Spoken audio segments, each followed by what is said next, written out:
CWC বৈঠকে হাজির রাহুল প্রিয়াঙ্কা। কংগ্রেসের কার্যকরী কমিটির বৈঠকের জন্য হাজির হলেন কংগ্রেস নেতা রাহুল গান্ধী ও প্রিয়াঙ্কা গান্ধী। কংগ্রেস সংসদীয় দলের চেয়ারপারসন সোনিয়া গান্ধী ও কংগ্রেস প্রধান মল্লিকার্জুন খার্গেও থাকবেন এই সিডব্লিউসি বৈঠকে। সূত্রের খবর, আজকের এই বৈঠক অত্যন্ত গুরুত্বপূর্ণ হতে চলেছে কংগ্রেসের জন্য, কারণ বিরোধী দলনেতা হিসেবে রাহুলের নাম প্রস্তাব করা হবে। রাতে সংসদীয় দলের বৈঠকে তা নিয়ে আলোচনাও হবে ওই বৈঠকে।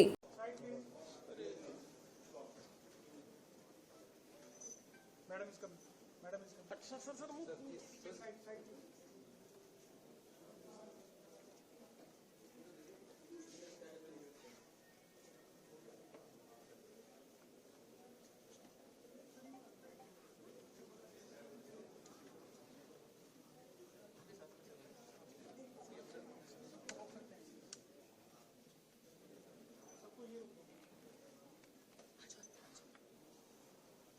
आप ही रुक जाना, कैमरा कैमरा